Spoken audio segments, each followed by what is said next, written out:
Hello guys, welcome back to M code. M കോഡിന്റെ പുതിയൊരു അധ്യായത്തിലേക്ക് എല്ലാവർക്കും സ്വാഗതം.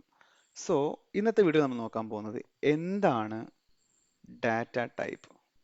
ഓക്കെ, സോ ഡാറ്റ ടൈപ്പ് എന്ന് വെച്ച് കഴിഞ്ഞാൽ പൈത്തൻ്റെ അകത്ത് നമ്മൾ ഒരു വേരിയബിളിന് കൊടുക്കുന്ന വാല്യൂ അല്ലെങ്കിൽ ഒരു വേരിയബിളിന് അസൈൻ ചെയ്യുന്ന വാല്യൂവിന്റെ ടൈപ്പിനാണ് നമ്മൾ ഡാറ്റ ടൈപ്പ് എന്ന് പറയുന്നത്. സോ സിംപ്ലി ഡെഫിനേഷനിലോട്ട് പോകുന്നതിന് മുന്നേ എ ഇസ് ഈക്വൽ ടു 10 എന്ന് കൊടുത്തു.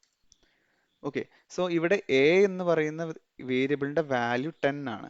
സോ ഈ എയുടെ ഡാറ്റ ടൈപ്പ് എന്താണ്? 10ന്റെ ഡാറ്റ ടൈപ്പ് ആണ്. എന്താ 10ന്റെ ഡാറ്റ ടൈപ്പ് എന്താണ്? ഇതൊരു ഇൻഡിജർ ആണ്. സോ ഇതുപോലെ പൈത്തണിൽ എന്തോരം ഡാറ്റ ടൈപ്പുകൾ നമ്മൾക്കുണ്ട് എന്നാണ് നമ്മളിവിടെ ഈ ഭാഗത്ത് പഠിക്കാൻ പോകുന്നത്. സോ നമ്മൾ ഡാറ്റ ടൈപ്പിലൂടെ വരുന്നതിന് മുന്നേ നമുക്കറിയാം ഇവിടെ എ ഇസ് ഈക്വൽ ടു 10 എന്ന് പറയുമ്പോൾ എ ആണ് നമ്മുടെ വേരിയബിൾ എന്ന് പറയുന്നത്. സോ നമുക്ക് പൈത്തണിന്റെ അകത്ത് ഒരു വേരിയബിൾ ക്രിയേറ്റ് ചെയ്യുന്നതിന് കുറെ റൂൾസ് ഉണ്ട്. ഓക്കെ, ഒരു വേരിയബിൾ ക്രിയേറ്റ് ചെയ്യുന്ന കുറേ റൂൾസ് ഉണ്ട്. സോ അതെന്താന്ന് നോക്കാം. സോ ഫസ്റ്റ് റൂൾസ് എന്ന് പറയുന്നത് A variable cannot start with a number. ഒരു നമ്പർ വെച്ച് വേരിയബിൾ സ്റ്റാർട്ട് ചെയ്യാൻ പറ്റില്ല. ഫോർ എക്സാമ്പിൾ ഞാനിവിടെ 9 ഈസ് ഈക്വൽ ടു 10 എന്ന് എഴുതി കഴിഞ്ഞാൽ ഇത് എറർ ആണ്. ഓക്കെ, ഇങ്ങനെ ഇടാൻ പാടില്ല. സോ എന്തായിരിക്കണം? ഒന്നുകിൽ അണ്ടർസ്കോർ വെച്ച് സ്റ്റാർട്ട് ചെയ്യണം, അല്ലെങ്കിൽ ഒരു ലെറ്റർ വെച്ച് സ്റ്റാർട്ട് ചെയ്യണം. Alpha numeric. സോ ഇത് ക്യാപിറ്റൽ ലെറ്റർ ആകാം.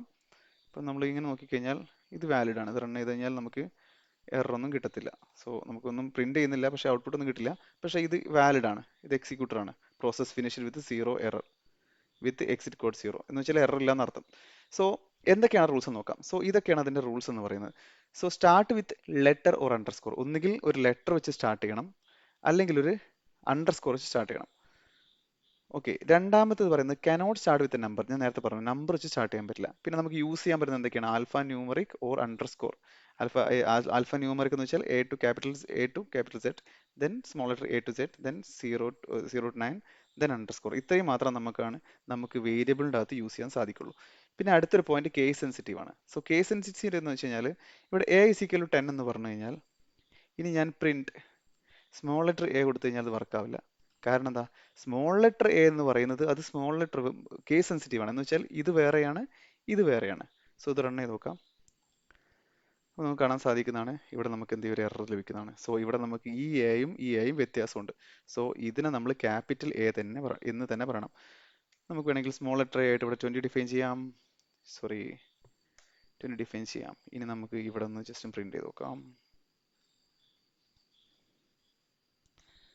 ഓക്കെ, ഇവിടെ നമുക്ക് സ്മോൾ ലെറ്റർ എ കൊടുക്കാം. അപ്പോൾ നമുക്ക് കാണാൻ സാധിക്കുന്നതാണ് നമുക്ക് രണ്ട് വാല്യൂ ലഭിക്കുന്നതാണ്. സോ ഈ ക്യാപിറ്റൽ എന്റെ വാല്യൂ ആയിട്ടുള്ള 20യും സ്മോൾ ലെറ്റർ എയുടെ വാല്യൂ ആയിട്ട് ക്യാപിറ്റൽ എയുടെ 10ഉം സ്മോൾ ലെറ്റർ എയുടെ 20 ലഭിക്കുന്നതാണ്. സോ ഇതൊരു കേസ് സെൻസിറ്റീവ് ആണെന്ന് അർത്ഥം. സോ ഇത്രയൊക്കെയാണ് നമ്മളൊരു വേരിയബിൾ ക്രിയേറ്റ് ചെയ്യുമ്പോൾ ശ്രദ്ധിക്കേണ്ട കാര്യങ്ങൾ. ഇനി മറ്റൊരു കാര്യം നോക്കാം. നമുക്ക് എങ്ങനെയാണ് പൈത്തൺ കൂടുതൽ കമന്റ് ചെയ്ത് നോക്കാം. ഫോർ എക്സാമ്പിൾ ഞാൻ പറയാം, ഇത് ഞാൻ എ ഇസിക്കൽ ക്യാപിറ്റൽ 10 കൊടുത്തു, സ്മോൾ ലെറ്റർ എ ഇസിക്കൽ ഞാൻ 20.3 എന്ന് കൊടുക്കാം. സോ നമുക്കറിയാം ഇതിന്റെ ഡാറ്റ ടൈപ്പ് നമ്മൾ ഡീറ്റെയിൽ ആയിട്ട് വരുന്നുണ്ട്. പക്ഷേ ഇതിന്റെ ഡാറ്റ ടൈപ്പ് എന്ന് വെച്ചാൽ ഇൻഡിജർ ആണ്. അപ്പം നമുക്കിത് ഡെവലപ്പറിന് മനസ്സിലാവാൻ വേണ്ടിയിട്ട് വേണമെങ്കിൽ എന്ത് ചെയ്യാം? ദിസ് ഈസ് ഇൻഡ് എന്ന് എഴുതാം. സോ ഇവിടെ ഹാഷ് ഇട്ട് സ്റ്റാർട്ട് ചെയ്താൽ നമ്മൾ പൈത്തൺ ഫയലിൻ്റെ അകത്ത് എന്തെങ്കിലും ഒരു ലൈനിന്റെ ഫ്രണ്ടിൽ ഹാഷ് ഇട്ട് കഴിഞ്ഞാൽ അതിന് തുടർന്ന് വരുന്ന സംഭവം അത് എന്ത് ചെയ്തോളും? അത് കമന്റ് ആയിട്ടാണ് കൺസിഡർ ചെയ്യുക. എന്ന് വെച്ചാൽ ഇത് എക്സിക്യൂട്ട് ചെയ്യത്തില്ല. ഇനി റൺ ചെയ്ത് നോക്കാം. നമുക്ക് കാണാൻ സാധിക്കുന്നതാണ് നമുക്ക് എറർ ഒന്നുമില്ല, സെയിം ഔട്ട്പുട്ട് തന്നെ കിട്ടുന്നത്. സോ നമുക്ക് ഇതൊരു ഇൻഡിജർ വാല്യൂ ആയിരുന്നു. സോ ഇത് നമുക്ക് ദിസ് ഈസ് ഫ്ലോട്ട് എന്ന് പറയാം അല്ലേ? ഫ്ലോട്ട്. ഇനി നമുക്ക് റൺ ചെയ്ത് നോക്കാം. ഇവിടെ നമുക്ക് എന്തില്ല, എറർ ഒന്നും കാണിക്കുന്നില്ല, രണ്ടിന് വാല്യൂ കിട്ടി. സോ ഇങ്ങനെയാണ് നമ്മൾ പൈത്തൻ്റെ അകത്തൊരു കമന്റ് ചെയ്യുന്നത്. ജസ്റ്റ് എന്ത് ചെയ്താൽ മതി? അതിന്റെ ഫ്രണ്ടിൽ ഒരു ഹാഷ് ഇട്ട് കൊടുത്താൽ മതി. ഓക്കെ, സോ അതാണ് കമന്റ്സിനെ കുറിച്ച് പറയാനുള്ളത്. ഇനി നമുക്ക് ഡാറ്റ ടൈപ്പിലോട്ട് എടുക്കാം. സോ നമുക്ക് ജസ്റ്റ് ഓരോ വേരിയബിൾ ആയിട്ട് നോക്കാം. സോ നമ്മൾക്ക് ഒരുപാട് ഡാറ്റ ടൈപ്സ് ഉണ്ട്. സോ നമുക്ക് നോക്കിക്കഴിഞ്ഞാൽ ഇത്രയും ഡാറ്റ ടൈപ്പ് ഉണ്ട്. നമ്മൾ ഇന്ന് പറയാൻ പോകുന്നത് ഇത്രയും മാത്രമാണ്. സോ ബാക്കി ഡാറ്റ ടൈപ്പ് നമ്മൾ സെപ്പറേറ്റ് വീഡിയോ ചെയ്യുന്നതാണ്. ഓക്കെ, സോ നമുക്കറിയാം ഇത് ഇങ്ങനെ എഴുതാൻ പറ്റില്ല. ഇത് കോഡായിട്ട് എടുക്കണ്ടെങ്കിൽ എന്ത് ചെയ്താൽ മതി? ജസ്റ്റ് ഒന്ന് ഹാഷ് ഇട്ടാൽ മതി. ഓക്കെ, ജസ്റ്റ് നമുക്ക് ഹാഷ് ഇടാം, ഇവിടെ ഹാഷ് ഇടാം, ഇവിടെയും ഹാഷ് ഇടാം. ഓക്കെ, സോ ഇനി നമുക്ക് ഇതിന് ഓരോന്നായിട്ട് നോക്കാം. സോ ഫസ്റ്റ് ഡാറ്റ ടൈപ്പ് എന്ന് പറയുന്നത് സ്ട്രിംഗ് ആണ്. സോ സ്ട്രിംഗ് എന്ന് പറയുന്നത് ബേസിക്കലി ടെക്സ്റ്റ് ആണ്. ഓക്കെ, നമ്മളിവിടെ ഹലോ വേൾഡ്. ഓക്കെ, ഇനി നമ്മൾ എന്ത് ചെയ്യുന്നു? Print A. ജസ്റ്റ് ഒന്ന് റൺ ചെയ്ത് നോക്കാം. അപ്പോൾ നമുക്ക് എന്ത് കാണാൻ സാധിക്കുന്നതാണ്? ഇവിടെ ഹലോ വേൾഡ് എന്ന് വന്നിട്ടുണ്ട്. ഇനി ഇതിന്റെ ടൈപ്പ് എന്താണ്? നമുക്കറിയാവുന്ന സ്ട്രിംഗ് ആണ്, പക്ഷെ അതെങ്ങനെ മനസ്സിലായും? അതിനായിട്ട് പൈത്തൻ്റെ അകത്ത് ഒരു ഫംഗ്ഷൻ ഉണ്ട്. ആ ഫംഗ്ഷൻ പറയുന്ന പേരാണ് ടൈപ്പ്. സോ നമുക്കൊരു വേരിയബിളിന്റെ ടൈപ്പ് പറയണമെങ്കിൽ എന്ത് ചെയ്താൽ മതി? ടൈപ്പ് എന്ന് പറയുന്ന ഒരു ഫംഗ്ഷൻ യൂസ് ചെയ്താൽ മതി. സോ ഈ ടൈപ്പ് എന്ന് പറയുന്ന ഫംഗ്ഷൻ എന്ത് ചെയ്യുന്നു? ഒരു ആർഗ്യുമെന്റ് അല്ലെങ്കിൽ ഒരു പാരാമീറ്റർ എക്സ്പെക്ട് ചെയ്യും. അതെന്താണ്? ആ വേരിയബിൾ ആണ്. സോ നമ്മൾ എന്ത് ചെയ്താൽ മതി? ഈ എനെ പിടിച്ചിട്ട് ഈ ടൈപ്പിന്റെ അകത്ത് ഇട്ട് കൊടുത്താൽ മതി. സോ എന്നിട്ട് നമ്മൾ ഇതൊന്ന് പ്രിന്റ് ചെയ്ത് നോക്കിക്കഴിഞ്ഞാൽ നമുക്ക് എന്ത് കാണാൻ സാധിക്കുന്നതാണ്? അതിന്റെ ടൈപ്പ് കാണാൻ സാധിക്കുന്നതാണ്. ജസ്റ്റ് ഒന്ന് റൺ ചെയ്ത് നോക്കാം. സോ നമുക്ക് കാണാൻ സാധിക്കുന്നതാണ് ഇവിടെ ക്ലാസ് സ്ട്രിംഗ്. ദാറ്റ് മീൻസ് ഇതൊരു സ്ട്രിംഗ് ആണ്. ഇനി നമുക്ക് അടുത്തത് നോക്കാം. അടുത്ത് നമുക്ക് ന്യൂമറിക് ഡാറ്റ ടൈപ്സ് നോക്കാം.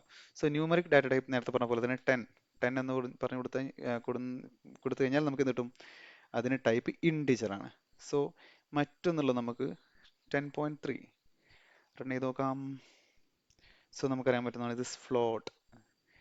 ഇനി മറ്റൊരു വേരിയബിൾ നോക്കാം. ഇത് നമ്മൾ പഠിച്ചിട്ടുണ്ടാവും.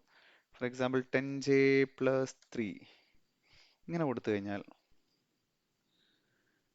നമുക്ക് എന്തുണ്ട്? കോംപ്ലക്സ് എന്ന് കിട്ടി. സോ ന്യൂമറിക് ഡാറ്റ ടൈപ്പിലായിട്ട് നമുക്ക് ഇൻഡിജർ ഉണ്ട്, അതുപോലെ തന്നെ ഇൻഡിജർ ഉണ്ട്, ഫ്ലോട്ട് ഉണ്ട് and complex. String data type ആയിട്ടുള്ള str. സോ നമ്മൾ കണ്ടു കഴിഞ്ഞു. ഇനി നമുക്ക് ഒരു ഡാറ്റ ടൈപ്പ് കൂടെ നോക്കാം. ഇതിന് പറയുന്ന പേരാണ് ബൂളിയൻ. ഫോർ എക്സാമ്പിൾ a=true എന്ന് നമ്മൾ കൊടുത്തു കഴിഞ്ഞാൽ ജസ്റ്റ് ഒന്ന് പ്രിന്റ് ചെയ്ത് നോക്കാം. സോ നമുക്ക് കാണാൻ സാധിക്കുന്നതാണ് ഇവിടെ ബൂളിയൻ. ഓക്കെ, സോ ഇതൊരു ബൂളിയൻ ആണെന്ന് അർത്ഥം. എന്ന് വെച്ചാൽ ട്രൂ ഓർ ഫാൾസ്. ഇനി ഫോൾസ് എന്ന് കൊടുത്തു കഴിഞ്ഞാൽ one second, yes, just run ചെയ്ത് നോക്കാം. സോ നമുക്കിവിടെ ബൂളിയൻ എന്ന് കിട്ടും. സോ ഇന്നത്തെ വീഡിയോ നമ്മൾ പഠിച്ചത് എങ്ങനെയാണ് വേരിയബിൾ ക്രിയേറ്റ് ചെയ്യുക, അതുപോലെ തന്നെ എന്തെല്ലാമാണ് ഒരു വേരിയബിൾ ക്രിയേറ്റ് ചെയ്യുന്ന സമയത്ത് ശ്രദ്ധിക്കേണ്ട കാര്യങ്ങൾ, ആൻഡ് കുറച്ച് ഡാറ്റ ടൈപ്പുകൾ പഠിച്ചു. സോ നമുക്ക് ഒരുപാട് ഡാറ്റ ടൈപ്പ് ഉണ്ട്. സ്ട്രിങ്ങിനെ കുറിച്ച് നമ്മൾ സെപ്പറേറ്റ് വീഡിയോ ചെയ്യുന്നതാണ്. സോ ഇന്ന് നമ്മൾ മെയിനായിട്ട് ജസ്റ്റ് എന്താ ഡാറ്റ ടൈപ്പ് അല്ലെങ്കിൽ എന്താണ് വേരിയബിൾ എന്ന് മാത്രം നിങ്ങൾ പറഞ്ഞു തരാമെന്ന് മാത്രമേ ഉദ്ദേശമുള്ളൂ. സോ നെക്സ്റ്റ് വീഡിയോയിൽ കാണാം.